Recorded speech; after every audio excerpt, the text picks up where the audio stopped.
Þegar þú opnar DaVinci Resolve þá mætir þér þessi gluggi. Hér færðu yfirlit yfir verkefni sem þú hefur stofnað í kerfinu og ert að vinna að, og þú fær líka tækifæri til þess að flokka þau, útlitsmóta þessa sýn örlítið eða stofna nýtt verkefni með að smella hér á New Project knappinn. Ég ætla að halda hér áfram í Untitled Project og tvísmelli þess vegna á það. Hér er ég staddur í media hlutanum. Málið er að Resolve skiptist í nokkra hluta og það má sjá hvern hluta fyrir sig hér neðst á skjánum, og ég er hér í þessum media hluta. Cut, Edit, Fusion, Color, Fairlight og Deliver. Allt eru þetta ólíkir þættir í forritinu sem við munum skoða hvert fyrir sig. En media hlutin, hann fæst það að safna saman efninu sem á að vera í viðkomandi myndskeiði.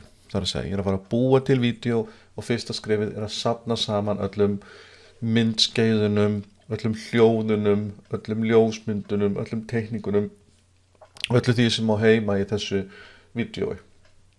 Og það ger ég hér.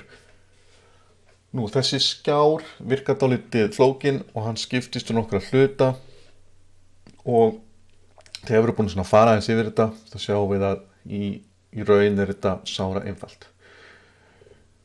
Hér efst í vinstra horni hef ég möppuskipunina í tölvunum minni. Þannig að þetta eru bara möppunar í minni tölvu þar sem að ég get fundið efni mitt, bara hvar er efni mitt, í hvaða möppum eru myndskeiðin sem ég er að fara að nota. Athugaðu að hér, ég er í Media Storage, en hér er líka fyrirbæri sem heitir Clone Tool, og það er mjög öflugt verkfæri.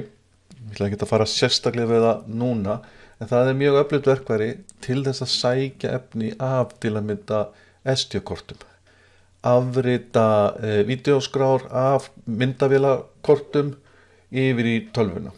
Mjög öflugt verkfæri til þess. En nú er ég hér í Media Storage. Hér eru sem sagt áðurnefndar möppur í tölvunni, og ég get tekið þessar kannski einstaka möppu sem ég veit að hefur að geyma efni og gert hana svona favorites. Og þegar ég smelli á favorites þá opnar hún bara möppu sem ég er búin að merkja á þann hátt. Og ég merki það einfallega með því að smella með hægri múshnapp á möppuna og segja Add folder to favorites. Getur verið sniðugt að vera búin að merkja svona kannski svona ákveðna möppur þar sem efni er. Nú ég smelli á möppuna og þá fæ ég öll myndskeiðin sem eru í viðkomandi möppu. Ég get stillt hvernig ég vil sjá þau. Svona ýmsa leiðir til þess. Og nú er næsta skref að velja myndskeið. Ég smelli á myndskeið bara með vinstri músataka og þá fæ ég það hérna inn í spilunargluggann. Ég get farið hér fram og tilbaka í myndskeiðinu til að athuga hvort þetta sé ekki það sem ég vil nota, og hér hef ég svona takka svona eins og með svona jogwheel. Farið hérna svona fram og tilbaka. Það einfaldasta leiðin til þess að vinna með myndskeið er að bara íta á bilslána. Þegar þú ítir á bilslána þá spilaru, þú ítir aftur á bilslána þá stoppar myndskeiðið. Nú til þess að ef þú ert búin að finna myndskeið svo ætlar að nota, þá dregur það hér niður í það sem heitir Media Pool.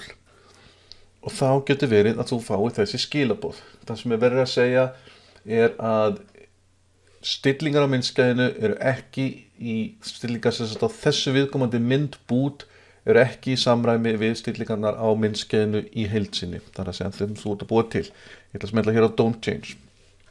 Og ég ætla að skoða þetta aðeins. Nú er ég komin sem sagt með þetta eina myndskeið hérna yfir í safni mitt, yfir myndskeiðinn og það sem ég ætla að nota í vídeónu. En spurningin er hvað er átt við, hvað með þetta stóra projekt sem ég er að búa til.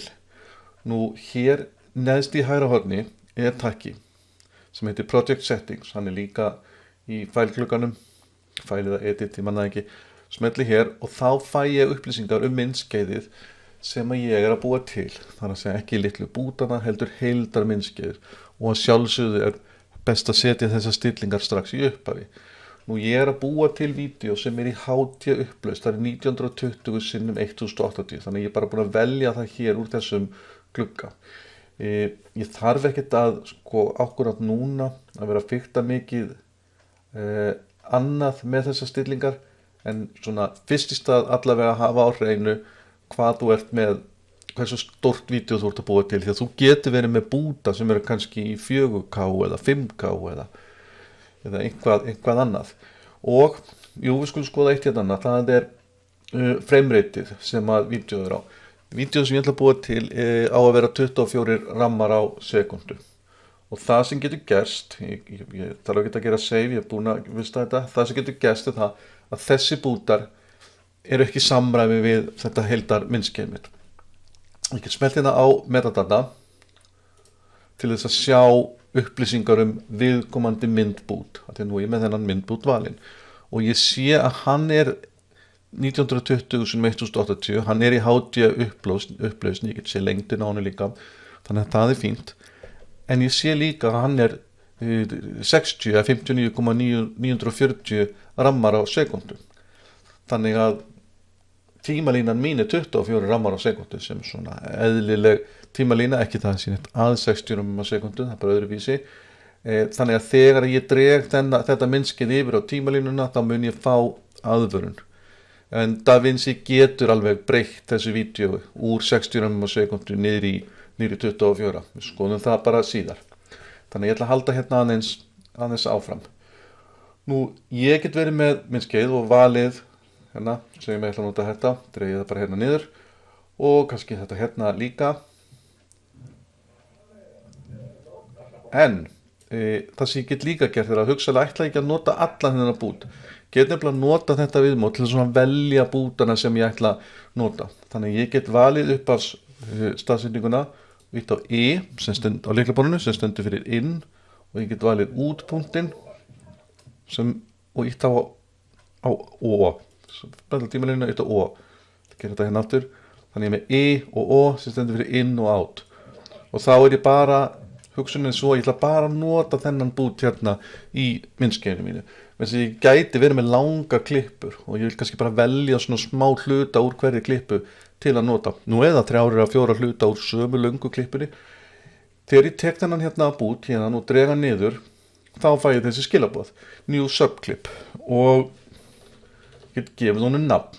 Ég hef líka hak hérna fyrir neðan, use full clip extents, og málið það, ef ég gerir hérna create og ég haka ekki við use full clip extents, þá fæ ég bara þennan bút hérna inn. Hann verður bara þær sekundur sem ég valdi.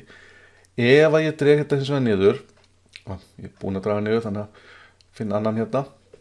Ef að ég dreg svona bút niður og haka við use full clip extents, til að skilja bútur 2, þá ég hér að create og þá eins og sést hérna niðri, það er kannski betur ef að við stækkum þetta aðeins, að þá ég með þetta svæði sem ég valdi, en ég hef engu að síður allan bútin undir, og það getur verið mjög gott vegna þess að sumir svona effektar, some transitions, gera eiginlega ráð fyrir því að þurfa á svæðum fyrir framan og aftan klippuna sem ég að nota. Þannig að það getur verið nauðsynlegt að hafa allan bútin undir, þó ég ætla ekki að nota nema hluta úr honum.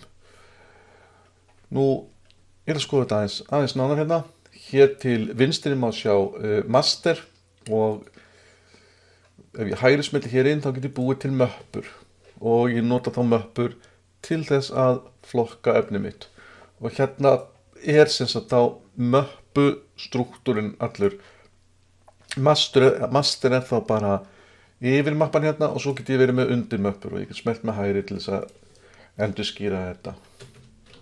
Myndklippur. Það mjög mikilvægt að þegar þú ert að vinna myndskeið að flokka efnið þitt vel. Þú getur verið með fullt af ljósmyndum, bírólum, tónlist, klippum, að hafa þetta allt mjög vel skipulagt. Nú, við erum með 20 í viðbót, við erum með powerbins, og powerbins eru sem sagt möppur sem að eru óbreytanlegar á milli verkefna. Það er að segja að það er erfast á milli verkefna. Þú gæti verið með möppu sem er með grafík, logóum eða tónlist eða eitthvað sem þú ert að nota í öllu þínu verkum eða kannski mörgum verkum. Þá getur þú sett hérna Powerbin, setta hér inn í Powerbin. Fundið einhverja möppu og dreigið hana hérna niður. Þá verður hún á svona Powerbin og þá hefur aðganga henni í öllu þínu verkefnum. Getur verið mjög handtækt. Og loks SmartBin, og þá þú getur sett ákveðin lykilorð á það sem þú ert að búa til, og þegar þú ert búin að setja lykilorð við við efnið þitt, þá eru þau aðgengileg hér. Þannig að þú getur merkt klippurnar þínar eiginlega bara á hvaða hátt sem þér sýnist, og svo getur þú leitað eftir þessum lykilorðum. Nú eins og sjást hérna, þá erum við með hnappa hérna líka upp í hægra horni. Þarna er hnappurum við metadata í lýsigögnin sem segir bara hvað eru svona inniheldur alls konar upplýsingar klippuna. Hér síðan inspektor sem að notað miklu meira þegar við erum að klippa, og þarna eru eiginlega öll eigindi klippunar og eigindi sem við getum breytt. Hvað er mikið zoom á henni, hver er staðsetningin á henni í glugganum og annað. Þannig að við förum miklu betur í gegnum þetta þegar við byrjum að klippa efnið. En þetta er svona grunnurinn, það er að segja þessi media pool, og eins og áður segir, hér farið í gegnum efnið sem er hérna til staðar og klippurnar valdar sem eiga að vera í viðkomandi vídeói. Og svo er næsta skref kannski að fara hér yfir í klippilutan og fara að draga klippur niður á tímalínuna. Sem sagt, taka þá klippur úr media poolinu hérna og draga það niður á tímalínuna og byrja að búa til myndskeiðið. Og að þú getur alltaf farið hérna tilbaka aftur til þess að ef þú vilt nota þetta viðmót til þess að draga fleiri klippur inn í verkefnið þitt. Og þú getur alltaf smellt hér á húsið til að komast aftur í verkefnagluggan, og þú getur smellt hér á tannhjólið til að komast aftur í stillingarnar á vídeónu sem þú ert að búa til. Það er mjög aðgengilegt þetta notenda viðmót hjá DaVinci Resolve svona þegar þú aðeins byrjar að nota forrit. En þetta er sem sagt fyrsta skrefið.